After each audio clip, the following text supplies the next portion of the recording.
Welcome back guys. आ चुकी हैं body building की दुनिया से ढेर सारी अपडेट्स और इस वीडियो के अंदर हम लोग बात करने वाले हैं बहुत चीज़ों के बारे में। 2026 आर्नोल्ड क्लासिक का लाइनअप हमारे सामने आ चुका है, तो क्या गर्मा गर्म माहौल चल रहा है उसके बारे में बात करेंगे। और साथ ही में दोस्तों अभी हाल ही में हमारे इंडिया से वरदान ने परफॉर्म करा चाइना प्रो में, जो कि इस साल का आखिरी प्रो शो होने वाला था मेंस फिजिक डिवीजन का और IFBB का रिजल्ट, और उन्होंने कैसा परफॉर्म करा उसके बारे में बात करी जाएगी। तो without wasting any time let's start the video.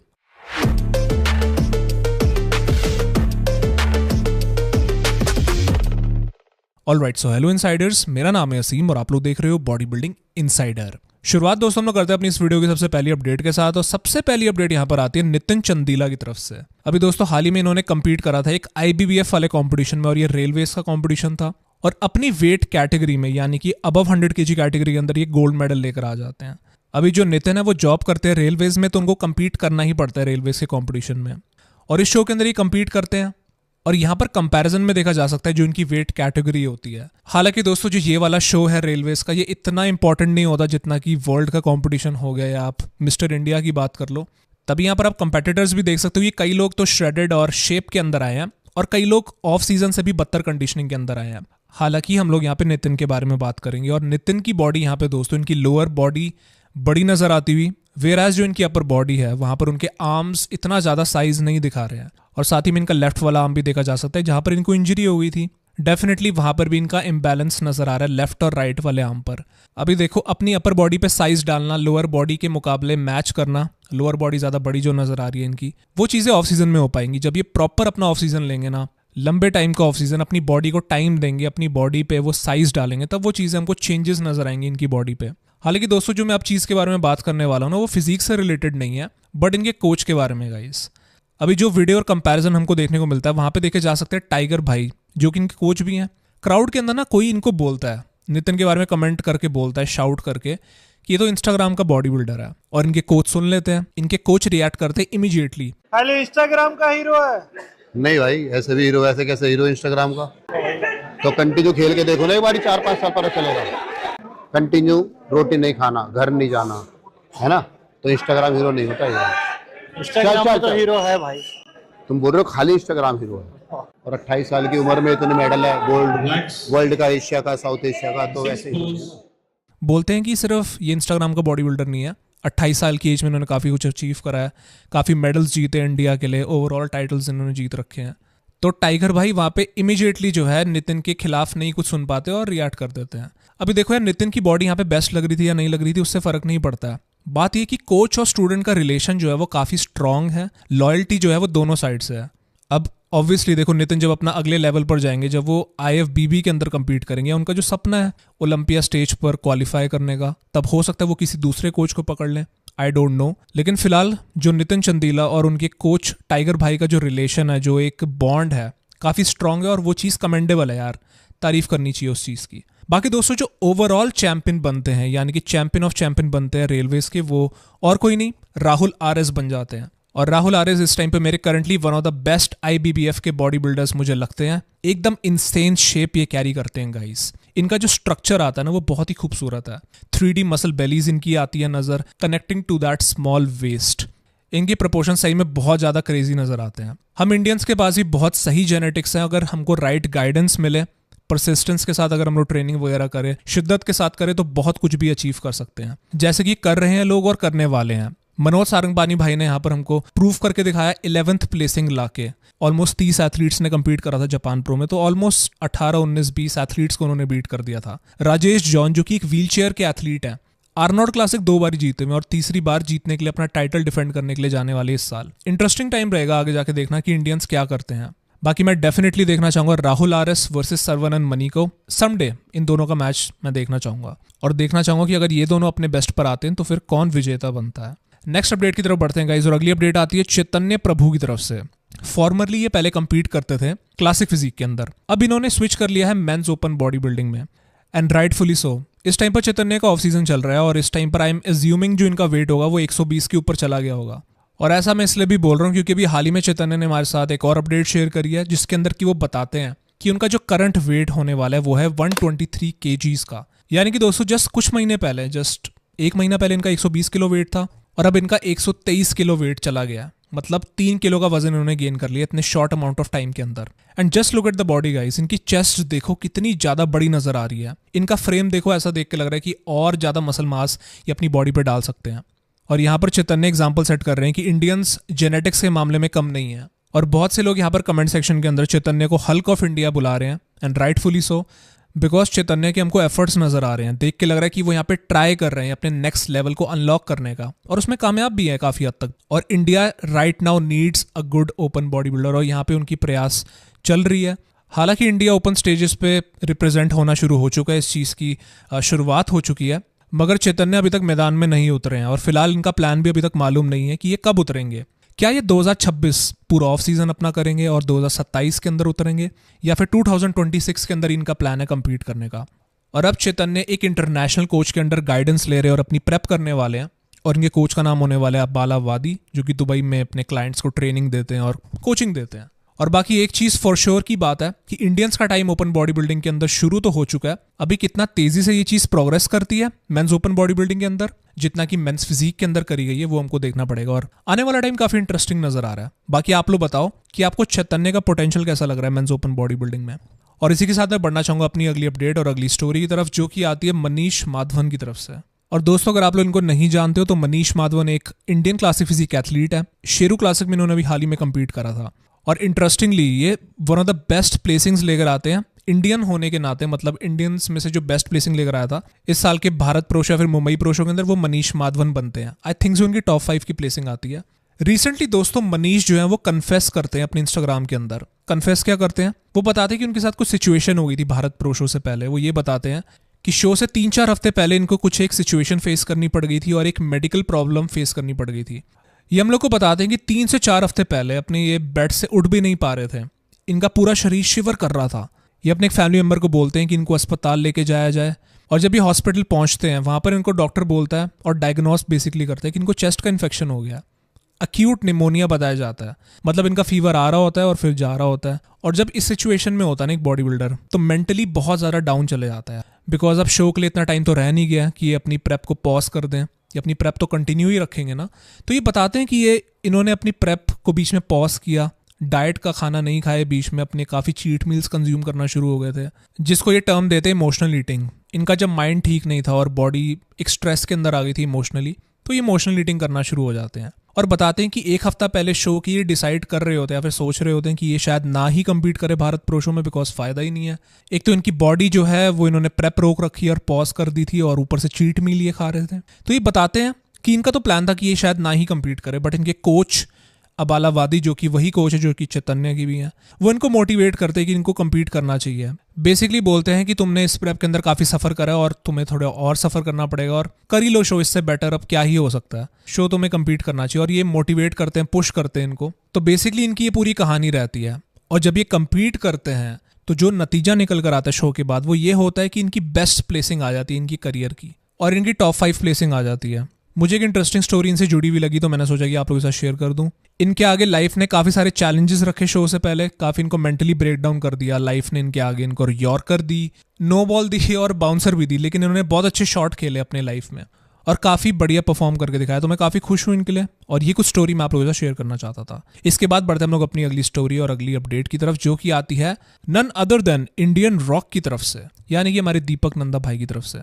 और इंडियन रॉक ने दोस्तों जस्ट अभी हाल ही में हम लोगों के साथ अपनी करंट फिजिक अपडेट शेयर करी है, जहाँ पे कि वो बताते हैं कि राइट नाउ वो है 102.8 किलोग्राम्स के, यानी कि लगभग 102-103 के आसपास इनका वेट चल रहा है। और ये इनकी कुछ करंट बॉडी की कंडीशन होने वाली, जो कि अपनी पोजिंग करके दिखाते हैं इस वीडियो के अंदर। अब भारत प्रो शो के बाद ये खुश नहीं थे डिसीजन के साथ, इन्होंने अपनी आवाज़ भी उठाई थी और बोला था कि मेरे साथ सही नहीं करा गया है। लेकिन अब देखकर इंडियन रॉक को लग रहा है कि वो मूव ऑन कर चुके हैं, और अभी इनका अगले साल का क्या प्लान रहता है अभी तो कुछ मालूम नहीं है। हालांकि इंडियन रॉक 2 साल के बाद आए थे अपनी इंप्रूवमेंट्स लेकर, और बॉडी इनकी सही में काफ़ी इंप्रूव भी नजर आ रही थी जो लास्ट 2 ईयर्स अगर हम लोग कंपैरिजन करें तो। बाकी अभी सिर्फ उम्मीद ही करी जा सकती कि अगले साल 2026 में दीपक नंदा हमको काफ़ी सारे शोज़ के अंदर कम्पीट करते हुए नजर आएंगे, कंसिस्टेंटली 2-3 शोज़ या फिर 4-5 शोज़ के अंदर हमको कम्पीट करते हुए नजर आए, and not just in India but बाहर भी वो कम्पीट करें। आई नो दीपक भाई एक फैमिली मैन है और अपनी फैमिली से काफ़ी क्लोज जुड़े हुए हैं। आई डोंट नो वो कैसे प्लान आउट करते हैं, बट लेट्स सी। वो कैसा परफॉर्म करते हैं। बाकी दोस्तों ये कुछ अपडेट रहती है इंडियन रॉक से जुड़ी हुई। इसके बाद मैं बढ़ना चाहूंगा अपनी अगली स्टोरी और अगली अपडेट की तरफ, जो कि आती है वर्धान की तरफ से गाइस। और वर्धान ने दोस्तों भी जस्ट हाल ही में कम्पीट करा था चाइना प्रो शो के अंदर, जो कि था ह्यूआनजी चाइना प्रो। और जो इनका रिजल्ट रहता है वो ये रहता है कि ये 8th प्लेसिंग लेकर आते हैं चाइना प्रो शो के अंदर। और दोस्तों ये वाला जो शो था मेंस फिजिक का, ये आखिरी प्रो शो था आईएफबीबी का। इसके बाद जो हमारा नेक्स्ट प्रो शो होने वाला है वो सीधा जाके न्यू ईयर के बाद अगले साल 2026 में ही होगा, और वो लगभग 28 फरवरी के आसपास होगा जापान में। यानी कि 2 महीने तक कोई भी प्रो शो नहीं होने वाला है। तो ये लास्ट प्रो शो था और यहाँ पर वर्धान कंपीट करते हैं। तो इन्होंने कैसा परफॉर्म करा? वर्धान दोस्तों यहाँ पर क्रैक कर लेते हैं फर्स्ट कॉल आउट, और यहाँ पर इवन देखा भी जा सकता है कि फर्स्ट कॉल आउट के अंदर सबसे पहले वर्धान ना उनका कंपैरिजन होता है विनर के साथ, और विनर इस शो के बनते हैं एडवन, और एडवन के साथ उनका हमको कंपैरिजन देखने को मिलता है। तो काफ़ी अच्छी इनकी जो स्टार्ट थी बहुत अच्छी थी, बट जस्ट कुछ ही टाइम के बाद ना वर्धान को सेंटर से हटा के उनको साइड पे कर दिया जाता है और एक्सट्रीम लेफ्ट के अंदर शिफ्ट हो जाते हैं वो। और वर्धान जो कि कुछ टाइम के लिए विनर के साथ उनका कंपैरिजन हो रहा था, वो यहाँ पर कम्पीट कर रहे थे आउटसाइड ऑफ द टॉप 5 के लिए। तो एक बड़ा ड्रास्टिक डिफरेंस एक ही मोमेंट के अंदर हमको देखने को मिला। अब दोस्तों वर्धान की अगर हम लोग इंडिविजुअल पोजिंग के बारे में बात करें तो वर्धान की बॉडी यहाँ पर अच्छी नजर आ रही थी कंपेयर करें जाए उनको मुंबई प्रो शो के साथ। तो बहुत ज्यादा चेंजेस मैं नहीं बोलूंगा कि बहुत ज्यादा चेंजेस थे, बट वर्धान की जब हमको इंडिविजुअल पोजिंग हमको देखने को मिलती है, जब उनका फर्स्ट इंप्रेशन देखने को मिलता है ना यार, तो मैं तो यही बोलूंगा कि मुझे काफी इंप्रेसिव ये नजर आ रहे थे। हालांकि अब कई लोग बोलेंगे कि इनकी बॉडी में वो फुलनेस लैक कर रहे थे, कई लोग बोलेंगे कि कंडीशनिंग भी लैक कर रहे थे, जिसका कि जवाब वो देंगे आगे जाके लाइव वीडियो पर। बट फर्स्ट इंप्रेशन यार वर्धान की जो बॉडी है ना, उनकी जो स्मॉल वेस्ट यहाँ पे नजर आती है, दैट्स ट्रूली इंप्रेसिव। इतनी छोटी वेस्ट विनर की भी नहीं थी। एडवन पाल्मेरा की अगर आप लोग वेस्ट देखोगे ना, वो एक बहुत ही डेंसिटी वाले बॉडी बिल्डर हैं और काफी थिक उनकी भी वेस्ट नजर आती है और इतनी एस्थेटिक नहीं नजर आती है। तो अगर आप लोग इमेजिन ही करो यार, वर्धान अगर और मसल मास गेन कर लेते अपनी अपर बॉडी पे फ्रंट साइड से, तो कितने ज्यादा डेंजर वो नजर आएंगे। और डेफिनेटली वो अपनी बेस्ट कंडीशनिंग पर भी नहीं आए थे। और वर्धान की बैक की बारे में बात करी जाए तो वर्धान की बैक जैसे कि बोला जाए तो वो बेस्ट कंडीशनिंग पर नहीं आए थे, बट उनकी बैक यहाँ पर इंप्रेसिव नजर आ रही थी। ट्रैप्स जो है ना उनकी, वो बहुत crazy, middle part of the back बहुत ही बढ़िया यहाँ पे नजर आता हुआ पॉप करते हुए इनकी बैक। हालांकि जो दूसरे एथलीट्स थे जो कि फर्स्ट कॉल आउट के अंदर कम्पीट कर रहे थे, उनकी बैक और उनकी पूरी बॉडी ज्यादा बेटर कंडीशनड और ज्यादा बेटर मस्कुलैरिटी के साथ नजर आती हुई। अब वर्धान हम लोग को बताते हैं कि वो अपनी बेस्ट बॉडी पर क्यों नहीं आए थे। वर्धान लाइव वीडियो पर आते हैं और वो बताते हैं कि वो कुछ इशू फेस कर रहे थे बैक स्टेज। बताते हैं कि शो से पहले उन्होंने वॉमिटिंग भी करी थी, कर रहे थे वो वॉमिटिंग, और बाहर के जो शोज होते हैं ना वो सूट नहीं करते उनको। इवन आप लोगों को याद होगा कि वर्धान को हांगकांग में भी इशू आया था, वहाँ का मैनेजमेंट इतना पुअर था, उनको उनकी बॉडी का टैन जो था स्वेट कर रहा था, और अपने बेस्ट पर वहाँ पर भी उनकी बॉडी नहीं आई थी। तो ये बता रहे हैं कि अपनी बॉडी को ये फिगर आउट कर रहे हैं, एक्सपीरियंस गेन कर रहे हैं बाहर जाके कम्पीट करने का। और हमको ये भी बताते हैं कि अगले साल का जो उनका शो होगा, मोस्टली ये कोशिश करेंगे यूरोपियन शोज खेलने का। इनका प्लान है यूरोपियन शोज के अंदर कम्पीट करने का। बाकी दोस्तों ये इनका कुछ रिजल्ट रहता है, इनकी 8th प्लेसिंग आती है, और उम्मीद करता हूँ कि अपने आगे आने वाले शोज के अंदर वर्धान और बेटर परफॉर्म करेंगे और इवन बेटर इंप्रूवमेंट्स लेकर आएंगे, जो कि ये लेकर आए हैं इस साल। पिछले साल से इनकी बॉडी इंप्रूव हुई है। बाकी दोस्तों ये कुछ अपडेट रहती है वर्धान की तरफ से। इसके बाद मैं यहाँ पे बात करना चाहूंगा अपनी अगली अपडेट, अगली स्टोरी की तरफ, जो कि आती है मनोज सारंगपानी भाई की तरफ से। और ये हम लोग अपनी लेटेस्ट अपडेट के अंदर बताते हैं कि इनका रीबाउंड फेज शुरू हो चुका है, और बताते हैं कि ये है 107 kgs के, यानी कि 107 किलोग्राम के हैं ये। और इनकी करंट फिजिक कुछ ऐसे नजर आती हुई। आप लोगों को मालूम ही होगा भी जस्ट हाल ही में इन्होंने जापान प्रो शो के अंदर कम्पीट करा था। तो उसके बाद का जो अब टाइम है, इनका रीबाउंड फेज अब शुरू हो चुका है। और हम लोग को ये बताते हैं कि अभी तक मैंने एक भी डे अपना ऑफ नहीं लिया ट्रेनिंग से और अपनी डाइट से। कंसिस्टेंट है काफी ज्यादा ये, हर एक चीज और हर एक एक्सपेक्ट से, भले ही वो बात डाइट की हो जाए, सप्लीमेंट्स की हो जाए, किसी भी चीज की बात हो। और ये बता रहे हैं कि मैं एकदम कंसिस्टेंट रहने वाला और परसिस्टेंट रहूंगा, मतलब कभी भी एफर्ट नहीं डालना छोड़ने वाला। तो ये बता रहे हैं कि देखो, लोग मुझे ऑब्सेसिव बुलाते हैं और वियर्ड बुलाते हैं, अजीब सा इंसान बुलाते हैं, बिकॉज जब वो लोग मेरा ऑब्सेशन देखते हैं इस स्पोर्ट के प्रति, तो मुझे देखो फर्क नहीं पड़ता है, बिकॉज मैं अपना सपना जी रहा हूँ, I am living my dream. तो ये इनका कुछ रिस्पॉन्स रहता है, और देख के लग रहा है कि अगले साल की अपनी प्रेप के अंदर और ज्यादा फोकस होके विद बेटर इंप्रूवमेंट से चढ़ने वाले हैं। और बाकी दोस्तों अगले साल का टाइम जो होगा मेंस ओपन बॉडी बिल्डिंग के अंदर, उम्मीद करता हूँ और ज्यादा पोटेंशियल वाला हो और ज्यादा हमको एथलीट्स देखने को मिले competing from India, not just in men's physique और क्लासिक के अंदर, but men's open body building में भी। तो ये दोस्तों कुछ अपडेट रहती है अभी फिलहाल की। इसके बाद में बात करना चाहूंगा अपने अगले एथलीट के बारे में, जिनका नाम है भुवन चौहान। और करंटली दोस्तों हमको उनकी काफी टाइम के बाद करंट फिजिक अपडेट भी देखने को मिल जाती है। इस टाइम पर वो अपने जिम के अंदर, अपनी पोजिंग रूम के अंदर जो है अपनी करंट फिजिक अपडेट निकाल के दिखाते हैं। रूमर्स दोस्तों ये सजेस्ट कर रहे हैं कि वो compete कर सकते हैं दिल्ली प्रो शो के अंदर। हालांकि अभी जो ये वाला रूमर है वो कंफर्म नहीं है, और फिलहाल ये बता रहे हैं कि मैं मसल मास और ग्रोथ करना चाहता हूँ अपनी बॉडी पे। हो सकता है 1 से 2 किलोग्राम मसल मास से गेन करेंगे, या फिर 2 से 3 किलो मसल मास से गेन करके चढ़ेंगे। इनका जिम दिल्ली एनसीआर में है, तो हो सकता है ये दिल्ली प्रो शो में ही compete करें, तो मैं सरप्राइज नहीं होऊंगा। और वैसे भी ये दिल्ली प्रो शो के चैंपियन है, 2023 में दिल्ली प्रो शो चैंपियन बने थे। 2024-2025 से अमित आगरे जीतते हुए आ रहे हैं। तो क्या हम लोगों को नेवर सीन बिफोर भुवन चौहान वर्सेस अमित आगरे देखने को मिल जाए अगले साल दिल्ली प्रो शो में? और 2025 का साल कंपटीशन वाइज इनके मुताबिक नहीं जा पाया। आफ्टर ऑल ये 2024 पूरा स्किप करके आ रहे थे, अपनी इंप्रूवमेंट्स करके आ रहे थे, तो 2025 के अंदर वो वाला रिजल्ट इनको नहीं मिल पाया। बट Q&A सेशन के अंदर ये बोल रहे थे कि 2026 के अंदर ये बहुत सारे शोज के अंदर compete करने वाले हैं, जो कि लेटर हाफ ऑफ 2026 होने वाला है। तो हो सकता है हमको काफी सारे शोज ये बाहर खेलते हुए भी नजर आए भुवन चौहान। तो करंट फिजिक इनकी कुछ ऐसे नजर आने वाली है, और फिजिक अच्छी नजर आ रही है। बाकी देखते हैं इंप्रूवमेंट के साथ अगले साल इनकी फिजिक और इनके शोज कैसे जाते हैं, और किन किन शोज के अंदर ही compete करेंगे। इसके बाद दोस्तों बढ़ना चाहूंगा अपने इंटरनेशनल बॉडी बिल्डर्स की अपडेट की तरफ। और दोस्तों यहाँ पे सबसे पहली अपडेट आती है उर्स कैलेचिंस्की की तरफ से। और भाई मैं सही बता रहा हूँ, जब से उर्स ने ना स्विच करा है ना मेंस ओपन बॉडी बिल्डिंग के अंदर, तब से ये कोलैब करी जा रहे हैं हर एक बॉडी बिल्डर के साथ। सभी लोग ये नॉलेज लेने पे तुले हुए हैं, और इस बार ये नॉलेज लेते हुए नजर आते हैं नन अदर देन मार्टिन फिट्जवाटर से। ये अभी हाल ही में देखे जाते हैं मार्टिन फिट्जवाटर के साथ लेग्स का वर्कआउट करते हुए, और यहाँ पे मार्टिन पूरा गाइड करते हैं उर्स को कि अपनी लेग्स को कैसे ग्रो करा जाए। ये लोग स्टार्टिंग करते हैं अपनी एडक्टर्स की ट्रेनिंग के साथ, और यहाँ पर मार्टिन गाइड करते हैं उर्स को, और उर्स को बताते हैं कि अपना पोस्चर वो ठीक करें जब वो अपनी एडक्टर्स की ट्रेनिंग करते हैं। मार्टिन ने एक चीज बोली थी कि जब अपने चाइल्डहुड में ना, यानी कि अपने बचपन में वो घोड़े की सवारी करा करते थे और रेसलिंग करते थे, और उस चीज ने काफी बड़ा रोल प्ले करा इनकी क्वाड्स को ग्रो करने के लिए। अब आप लोग पूछोगे कि हॉर्स राइडिंग से ग्रोथ का क्या लेना देना क्वाड्स की, तो ये बताते हैं कि जिस पोस्चर से ये बैठते थे हॉर्स राइडिंग के दौरान, इनकी हिप फ्लेक्सेस ना ट्रेन होते थे उस दौरान, तो इनके क्वाड्स में वहां पे इनको ग्रोथ देखने को मिली। उसके बाद एडक्टर्स की ट्रेनिंग के बाद ये लोग ट्रेनिंग करते हैं लेग एक्सटेंशन की, और वहां पे टिप्स देते हैं कि भले वेट ज्यादा हो या कम हो, लेकिन कंट्रोल्ड मूवमेंट करनी चाहिए लेग एक्सटेंशन के दौरान। फोकस करना चाहिए नेगेटिव्स पे, ताकि क्वाड्स की ग्रोथ हो सके। और उसके बाद उर्स पूछते हैं मार्टिन से कि उन्होंने अपनी अपर बॉडी कैसे ग्रोथ करी। लोअर बॉडी तो चलो ठीक है मार्टिन की बढ़िया नजर आती है, बट उन्होंने अपनी अपर बॉडी कैसे मैच करी लोअर बॉडी से? क्या उन्होंने अपने लेग्स के वर्कआउट स्किप करना शुरू कर दिए थे? ये पूछते हैं उर्स। तो मार्टिन इसका जवाब देते हैं कि उन्होंने अपनी अपर बॉडी की जो वॉल्यूम है और जो डेज है ट्रेनिंग करने की वो बढ़ा दी है। फॉर एग्जाम्पल यहाँ पे मार्टिन बताते हैं कि जैसे कि उनका बैक एक वीक पॉइंट थी पहले, तो वो 2 टाइम्स अ वीक उसकी ट्रेनिंग करना शुरू हो गए। जैसे अपनी बैक की एक दिन के अंदर वो अपनी विथ पर काम करते थे और अपनी विथ वाली एक्सरसाइजेस पे फोकस करते थे बैक की, तो दूसरे टाइम वो अपनी थिकनेस और अपनी डेंसिटी पे ज़्यादा फोकस करते थे बैक की। तो ऐसे अपनी 2 टाइम्स अ वीक वो बैक की ट्रेनिंग उनकी चला करती थी। और अभी फिलहाल वो 2 टाइम्स अ वीक चेस्ट की ट्रेनिंग कर रहे हैं मार्टिन। और साथ ही में मार्टिन एक और बहुत बढ़िया टिप देते हैं। वो बोलते हैं कि ये लैक्टिक एसिड जैसे बिल्डअप हो जाता है ना वर्कआउट के दौरान, तो उस चीज़ को अवॉइड करने के लिए मैं बेकिंग सोडा विद वाटर पीता हूँ बिफोर द वर्कआउट, जिससे मेरा लैक्टिक एसिड ना बिल्डअप हो। और यहाँ पे देखा जा सकता है कि उर्स और उनके कोच, वैसे तो ये मार्टिन के भी कोच है, पर स्टीफन कैंसल काफी अच्छी तरीके से जो है ना यहाँ पे मार्टिन की चीजें सुन रहे होते हैं कि क्या टिप्स वो यहाँ पे दे रहे हैं।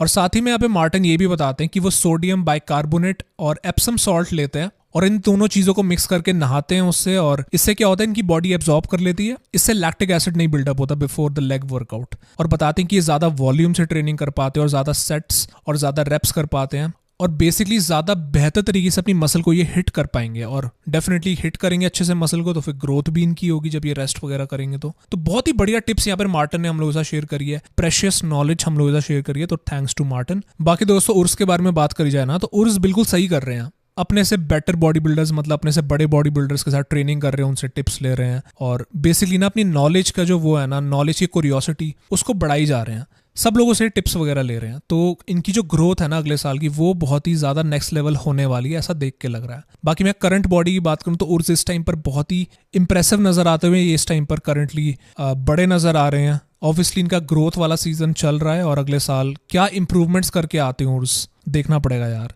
और बहुत से लोग ऐसा जानते हैं कि उसकी बॉडी पे वीक पॉइंट्स भी हैं, जैसे कि इनकी बैक हो गई, इनके आर्म्स हो गए। बाकी जो उनका पैशन है ना नॉलेज को लेके, वो एक कमेंडेबल चीज़ है, और देखना पड़ेगा कि अगले साल अपने वीक पॉइंट्स को ये स्ट्रॉन्ग पॉइंट्स में कैसा कन्वर्ट करते हैं। और बाकी दोस्तों ये कुछ अपडेट रहती है उर्स से जुड़ी हुई, और इसके बाद मैं बढ़ना चाहूंगा अपनी अगली अपडेट और अगली स्टोरी की तरफ, जो कि आती है आर्नोल्ड क्लासिक की। 2026 का आर्नोल्ड क्लासिक गाइस, उसका लाइनअप हमारे सामने आ चुका है। और आर्नोल्ड क्लासिक ना दोस्तों एक ऐसा शो है जो कि एक फैन फेवरेट शो माना जाता है। हालांकि ओलंपिया के पास ज्यादा प्रेस्टीज है और ज्यादा बड़े बॉडी बिल्डर्स वहां पे कम्पीट करते होंगे, बट आर्नोल्ड जो है ना फैंस बहुत ज्यादा पसंद करते हैं। ऐसा इसलिए भी है बिकॉज आर्नोल्ड क्लासिक की जो लाइव स्ट्रीम होती है ना वो बिल्कुल फ्री ऑफ चार्ज होती है और ज्यादा बेटर क्वालिटी के अंदर होती है जब कंपेयर करा जाए मिस्टर ओलंपिया की 240p लाइक क्वालिटी के साथ। साथ ही में दोस्तों आर्नोल्ड क्लासिक का जो शो है ना वो एकदम डिफरेंट है। यहाँ पर क्वालिफाई नहीं करना होता, यहाँ पर आर्नोल्ड खुद इनवाइट भेजते हैं एथलीट्स को ताकि वो लोग आके कम्पीट करें, और मोस्टली यहाँ पे वही बॉडी बिल्डर्स कम्पीट करते हैं जिनको कि हम लोग खुद जानते हैं। और आर्नोल्ड क्लासिक दोस्तों प्राइज मनी के मामले में ना कभी कंजूसी नहीं करता है।